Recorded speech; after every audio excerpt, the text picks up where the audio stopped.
سلام، من افسون هستم با یه برنامه دیگه از کانال ریاضی آسان با افسون.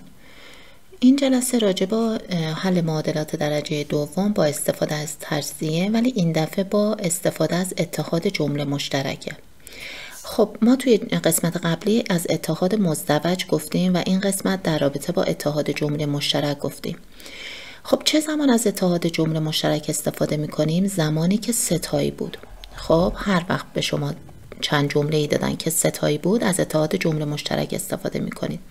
یعنی چی؟ یعنی همیشه این طرف رو به شما میدن، خب، و این طرف رو از شما میخوان که همیشه این جمله مشترک هستش، دو تا پرانتز باز میکنیم و این جمله مشترک میشه و این آبی، این قسمت همیشه ضرب دو تا جمله هست و این قسمت غیر از اون جمله مشترک میشه جمع دو جمله غیر مشترک. اینو باید دقت کنید.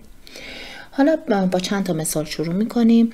مثال ها از ساده، متوسط و بعد چالشی هستن. اولین مثالی که میخوام بگم x به توان 2 به اضافه 5x به اضافه 6 مساوی با 0. خب الان نگاه میکنید، همیشه گفتم اولین اتفاق بعد اینکه همه اون چند جمله در یک طرف باشن و این طرف 0 باشه. خب این اتفاق اینجا افتاده. بعد دومین قدم ببینید آیا فاکتورگیری داره؟ میبینیم نه، هیچ عامل مشترکی بین اینا نیست. بعضی موقع بچه ها میگن x مشترکه. نه، باید شما دقت کنید این x باید بین 3 تا جمله مشترک باشه. همونطور که میبینید 6x نداره. هر وقت بین 3 تا جمله مشترک بود شما میتونید فاکتور بگیرید. پس فاکتورگیری هم نداریم، پس ستاییه. بلافاصله میریم سراغ اتحاد جمله مشترک. پس دو تا پرانتز باز میکنم، مساوی با 0 قرارش میدم. خب توی قسمت اول توی هر دو تا پرانتز جمله مشترک رو می‌نویسیم. جمله مشترک همیشه توی این قسمت اول مشخصه. چی بوده به توان 2 رسیده شده؟ x 2x. پس توی جفتش می‌نویسیم. حالا دقت کنید این مثبت 6 حاصل ضرب اون دو تا عدده. همیشه از اینجا شروع میکنیم. خب از 6 میگیم که چه عددی حاصل ضربشون 6؟ همیشه از 1 شروع کنید. 1 6 تا، بعد بعدی 2 3 تا و بعد دیگه اعداد دیگه ای نیستن. چون حاصل ضرب مثبته، پس یا جفتشون مثبته یا جفتشون منفیه. حالا ما فعلا مثبت ها رو در نظر میگیریم. خب بعد میام نگاه اینجا میکنیم، ببینیم آیا جمعشون میشه مثبت 5. خب 1 و 6 جمعش نمیشه مثبت 5، پس این خط میخوره. پس قطعا مثبت 2 و مثبت 3 بوده که جمعشون شده چی؟ مثبت 5.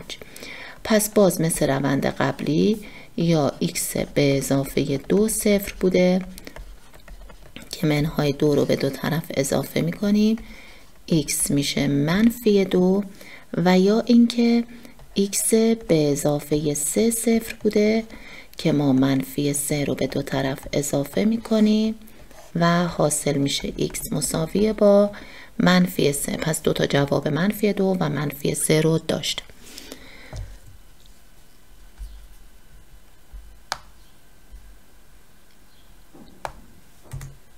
خب مثال بعدی که میخوام حل کنم راجع به این مثاله. x به توان 2 منهای 7x به اضافه 12 مساوی با 0. خب باز نگاه میکنیم ببینیم آیا همه معادل یک طرفه؟ میبینیم بله و اون طرف 0. آیا عامل مشترکی بین اینا هست که فاکتورگیری انجام بشه؟ میگیم نه. خب پس ستاییه، میریم سراغ اتحاد جمله مشترک. دو تا پرانتز باز میکنیم، میگیم جمله مشترک چی بوده که به توان 2 رسیده؟ x بوده. بعد میریم سراغ، حالا اول میریم سراغ ضرب. همونطوری که میدونید اینجا گفتیم ضربشونه. پس اون عددی که هیچ xی نداره ضرب دو تا عدده. خب میریم سراغ 12. میخوام ببینیم چه عددی ضربشون میشه چی؟ میشه 12. میگیم یکیش چی هستش؟ یکیش 1 و 12، یکیش 2 و 6. به ترتیب از اینجا شروع میکنیم. یکیش 3 و 4 دیگه هم نداره. خب حالا بخونیم آیا حاصل جمعشون میشه منفی 7. خب 1 و 12 که میشه 13 کاری باش نداریم. 2 و 6 هم میشه 8 اینم نیست. 3 و 4 میشه مثبت 7. پس این هست ولی با یک کوچولو تغییر. باید جفتشون علامتشون چی باشه؟ منفی باشه. منفی 3 و منفی 4 که حاصل ضربشون میشه مثبت 12 و جمعشون میشه منفی 7. پس منفی 3 و منفی 4 بوده. دوباره یا x منهای 3 صفره یا x منهای 4 صفره که اینجا به دو طرف مثبت 3 رو اضافه میکنیم.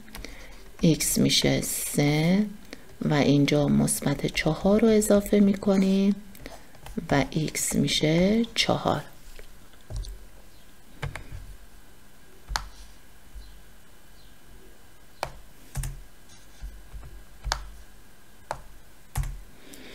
خب میریم سراغ قسمت بعدی. مثالی که میخوام بگم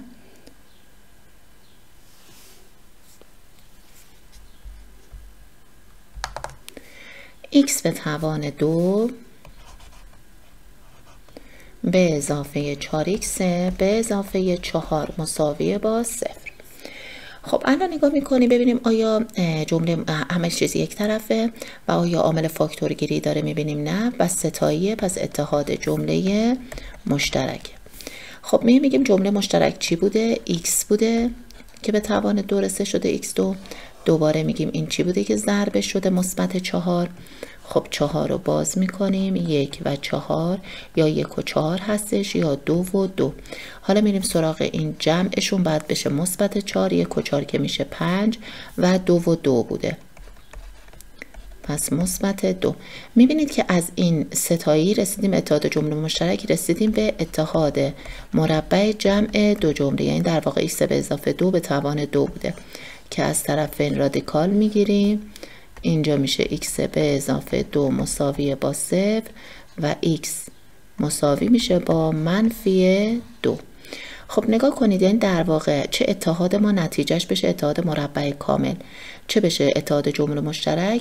هر وقت ستایی به شما دادن شما اصلا نمیخواد به هیچ فکر کنید، همش رو در نظر بگیرید اتحاد جمله مشترک، چون اگه در نهایت اتحاد مربع کاملا باشه باز از طریق اتحاد جمله مشترک قابل حل هستش. پس هر وقت ستایی به شما دادن شما از چی حلش میکنید؟ از اتحاد جمله مشترک حلش میکنید. مثال بعدی 2x به توان 3 منهای 16x به توان 2 منهای 18x مساوی با 0. خب اینجا میگیم ترکیبی از اتحاد و فاکتور گیریه. خب میگیم که اول اینکه آیا عامل مشترک داره توی اعداد، همونطور که میبینید بله هر سه تاشون عامل 2 رو دارن، این که میشه 2 8 و این میشه 2 9 و این 3 تا x داره، این 2 تا x و این یه دونه x. پس یه دونه x هم میتونید فاکتور بگیرید، پس ما 2x رو از هر سه تا جمله فاکتور میگیریم. خب توی فاکتور گیری هم میدونید که تک تک جملات رو تقسیم بر 2x میکنید، 2 با هم میره، x به روی x میشه x به توان 2 منهای 16 به روی 2 میشه 8 x2 هم به روی x میشه x منهای x هم با هم میرن 18 دوم هم میشه 9 مساوی با 0. حالا این ستاییه، پس اتحاد جمله مشترک 2 تا پرانتز باز میکنید. خب میگید اینجا این عامل مشترک x بوده. خب حالا میایم چه کار میکنیم؟ حالا میگیم که اول از ضرب شروع میکنیم، منفی 9. میگیم چه اعدادی حاصل ضربشون میشه منفی 9. میگیم یا 1 و منفی 9 بوده یا 3 و منفی 3 بوده، چون بعد یکیش مثبت باشه یکیش منفی. حالا میریم سراغ ببینیم آیا جمعشون میشه منفی 8. 3 منهای 3 که اصلا 0 میشه، این که نیست، پس 1 و منفی 9 بوده که جمعشون باید بشه منفی 8. پس مثبت 1 و منفی 9 بوده. حالا 3 تا عبارت حاصل ضربشون شده 0، پس یا 2x 0 بوده که طرفین رو تقسیم بر 2 میکنیم، x میشه 0 دوم همون 0 میشه، 0 بر روی هر عدد میشه 0. یا x به اضافه 1 0 بوده که x میشه منفی 1 و یا x منهای 9 صفر بوده که به دو طرف به اضافه 9 رو اضافه میکنیم، x میشه مثبت 9. پس این معادله 3 تا جواب صفر، منفی 1 و 9 رو داره.